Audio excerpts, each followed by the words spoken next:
Good morning everyone. अभी हाल ही में बहुत सारे आर्टिकल पब्लिश हुए हैं। क्या हुआ है कि पाकिस्तान के प्रधानमंत्री शहबाज शरीफ इस समय यूएई की यात्रा में हैं, जिसमें ये हुआ कि एक इंटरव्यू के दौरान उन्होंने बोला कि भारत के साथ 3 युद्ध हुए हैं पाकिस्तान की, जिसके बाद पाकिस्तान में गरीबी, भुखमरी ऐसी सिचुएशन देखने को मिली है। इस तरीके से हम देख सकते हैं और लगातार इसमें बहुत सारे आर्टिकल पब्लिश हुए हैं। उन्होंने 3 जंगों के बारे में बात की है। जो 3 जंगें क्या क्या हुई हैं उसके बारे में आपको मैं सारी सब चीज़ें बताऊंगा, और प्रधानमंत्री नरेंद्र मोदी के बारे में उन्होंने क्या बोला है उसके बारे में मैं आपको बताऊंगा।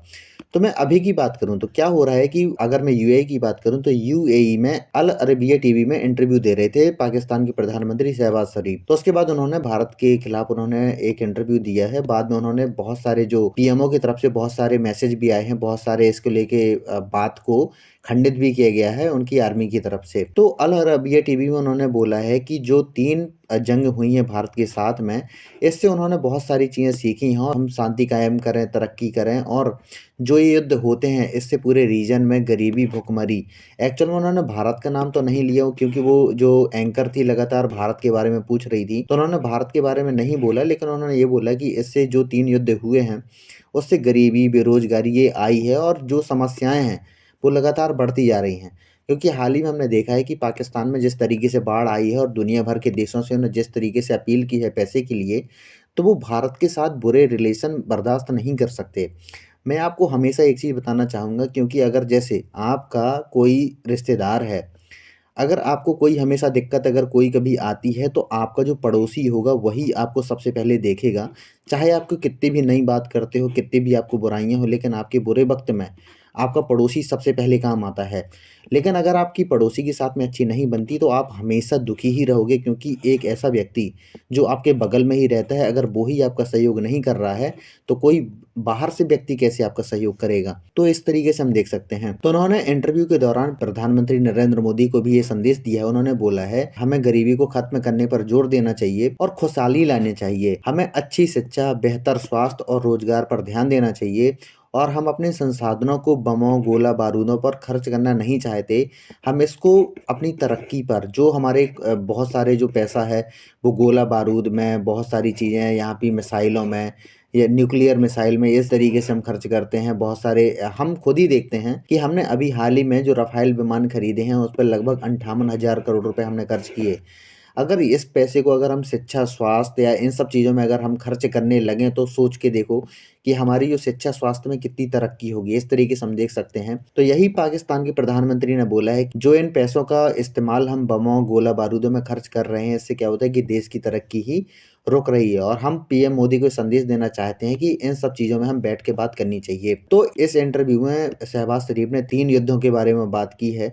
लेकिन मैं आपको बताना चाहूँगा कि भारत और पाकिस्तान के बीच में अगर मैं युद्धों की बात करूँ तो अभी तक लगभग 5 युद्ध हम देख सकते हैं।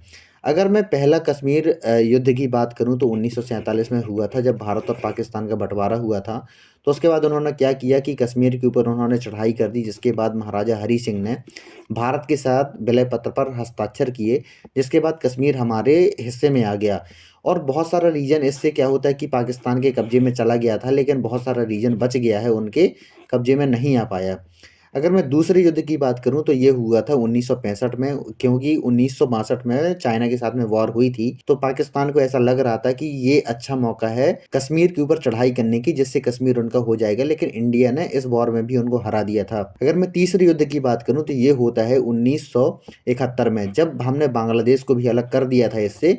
अगर मैं चौथे युद्ध की बात करूं तो ये कॉन्फ्लिक्ट हमें देखने को मिलता है 1984 से 2003 तक, जिसमें हमने सियाचिन ग्लेशियर पर अपनी जो प्रेजेंस है वो बढ़ा दी थी। अगर मैं चौथे युद्ध की बात करूं तो वो है कारगिल युद्ध, जो 1999 को लड़ा गया था। इस तरीके से हम देख सकते हैं।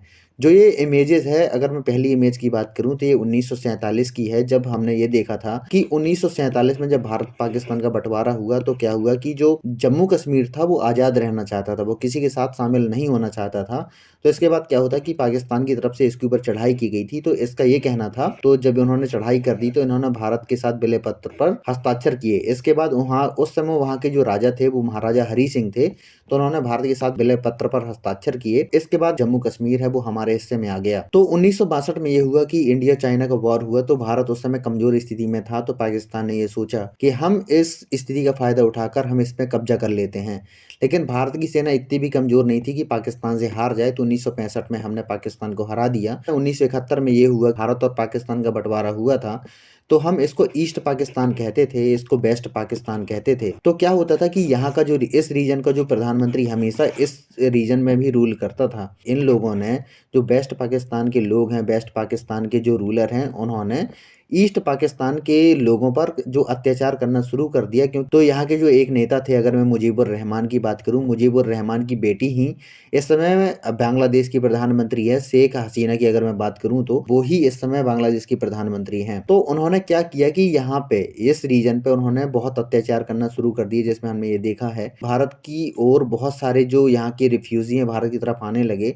उस समय भारत की जो प्रधानमंत्री इंदिरा गांधी हुआ करती थी, तो उस समय इस चीज़ को देखते हुए कि बहुत सारे हमारे यहाँ पे रिफ्यूजी शरणार्थी हमारे यहाँ पे आने लगे, इस चीज़ को देखते हुए भारत ने इस चीज़ पे हमने युद्ध लड़ा और 1971 में एक नया देश पैदा हुआ, जिसको हम बांग्लादेश कहते हैं, और भारत ने ही इसको सबसे पहले मान्यता दी थी। तो हम इसको हम देख सकते हैं। और 1971 में भारत और पाकिस्तान के बीच में तीसरा युद्ध हुआ था। 1971 के युद्ध की अगर मैं बात करूं, तो उस समय पाकिस्तान के लगभग 93,000 सैनिकों ने आत्मसमर्पण किया था।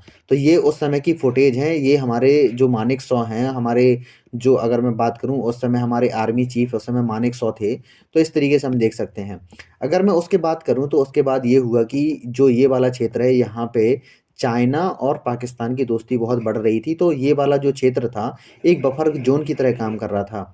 तो हमने ये देखा, ये वाला जो क्षेत्र है पाकिस्तान ने चाइना को दे दिया था, तो ये हमें ऐसा लग रहा कि इनकी जो दोस्ती है, इनको इस तरीके से मिलने देने से हमारे लिए खतरा होगा। तो हमने 1984 से ये ऑपरेशन मेघदूत इसको बोलते हैं, तो इस वाले क्षेत्र को हमने बहुत अपनी प्रेजेंस बढ़ाई और 1984 में हमने युद्ध किया। और इसके बाद यहाँ पर हमारी लगातार प्रेजेंस रहती है, जिससे चाइना और पाकिस्तान में एक हमेशा एक दूरी बनी रहती है, क्योंकि उनकी अगर इस तरीके से अगर प्रेजेंस रहती है, तो ये वाला जो हमारा पूरा रीजन है, इसमें हमेशा खतरा बना रहता है। तो इस तरीके से हम देख सकते हैं। इसके बाद हम देखते हैं जो हमारा कारगिल वॉर 1998 1999 में हुआ था, तो इसमें हमारे बहुत सारे सैनिक मारे गए, पाकिस्तान के बहुत सारे सैनिक मारे गए थे, और इसमें हमने बहुत अच्छी जीत दर्ज की थी। तो इस तरीके से हम देख सकते हैं। तो पाकिस्तान और इंडिया के लगभग 5 युद्ध देखे गए हैं, और सभी में पाकिस्तान को हमेशा हार का सामना करना पड़ा है। लेकिन इससे क्या होता है कि मतलब एक सीखने वाला इंसान वो होता है कि अगर उन्होंने एक गलती अगर कोई की है, तो अगर उसमें उसको असफलता मिलती है, तो वो अपना जो रास्ता है चेंज करता है कि इसमें बहुत ज़्यादा नुकसान उठाना पड़ रहा है। इससे सिर्फ वो व्यक्ति ही नहीं, पूरा देश सफ़र करता है। तो इस चीज़ से हमें बचना चाहिए। लेकिन पाकिस्तान एक ऐसा गधेड़ा बच्चा है कि वो हमेशा इस चीज़ को सीखता नहीं है, और हमेशा अपनी गलती को दोबारा दोहराता है, और हमेशा ही मुँह की खाता है। तो जैसे ही उन्होंने बयान दिए, तो उनकी जो पीएमओ ऑफिस की तरफ से ये बयान जारी किया गया कि जो ये इंटरव्यू हुआ है, तो उसमें उन्होंने बोला कि सबसे पहले ये होना चाहिए कि जो 5 अगस्त 2019 को जो आर्टिकल 370 हटाया गया था, उसको दोबारा उसको लाया जाए। और उसके बाद जो जिस तरीके से वहाँ पे बहुत सारे स्पेशल स्टेट का जो दर्जा था, अगर मैं बात करूँ जम्मू कश्मीर की, तो उसको दोबारा लाना चाहिए, और जम्मू कश्मीर के एक टेबल पर बात होनी चाहिए, पीस कायम करनी चाहिए। लेकिन उनका जो हमेशा ये टॉकिंग का तरीका रहता है, बात करने का तरीका रहता है, हमेशा ये रहता है कि जो भी बातचीत होनी चाहिए उनके पक्ष में होनी चाहिए, उनके जैसी होनी चाहिए। तो इस तरीके से हम देख सकते हैं। तो लेकिन ऐसा होने वाला है नहीं, क्योंकि हमारे यहाँ पे जिस तरीके से आर्टिकल 370 हटाया गया, वो किसी एक इंडिविजुअल के द्वारा नहीं हटाया गया, वो पूरी संसद के द्वारा हटाया गया। ये किसी एक व्यक्ति के द्वारा नहीं हटाया गया, एक सिर्फ प्रधानमंत्री नरेंद्र मोदी का इसमें मकसद हो। ये पूरे देश का ही कहना था कि इसको हटाया जाना चाहिए, जिससे वहाँ की जो तरक्की है, वहाँ का जो विकास है होना चाहिए। वहाँ के जो लोग हैं, वो भारत की जो, अगर मैं भारत बढ़ रहा है, जैसे ग्लोबल पावर बढ़ रहा है, तो उनकी भी इसमें सहभागिता होनी चाहिए। इस तरीके से हम देख सकते हैं। क्योंकि जो वहाँ के नेता थे, हमेशा इंडिया से पैसा लेते थे, हमारे यहाँ से हमेशा फंडिंग होती थी, तो वो सबसे पहले अपने खजाने को भरने के लिए, अपनी अय्याशी करने के लिए इसमें यूज़ करते थे, और वहाँ के लोगों को उकसाते थे, जिससे क्या होता था कि भारत की तरक्की में हमेशा बाधा पहुँचाते थे, और हमारे जो सुरक्षा बलों को ही निशाना बनाते थे वो लोग। तो इस तरीके से हम देखते हैं। तो उनकी जो आर्मी है, आर्मी हमेशा ये चाहती है कि इस तरीके से कोई भी बातचीत नहीं होनी चाहिए, जिससे दोनों देशों के जो रिलेशन है वो सही हो पाएँ।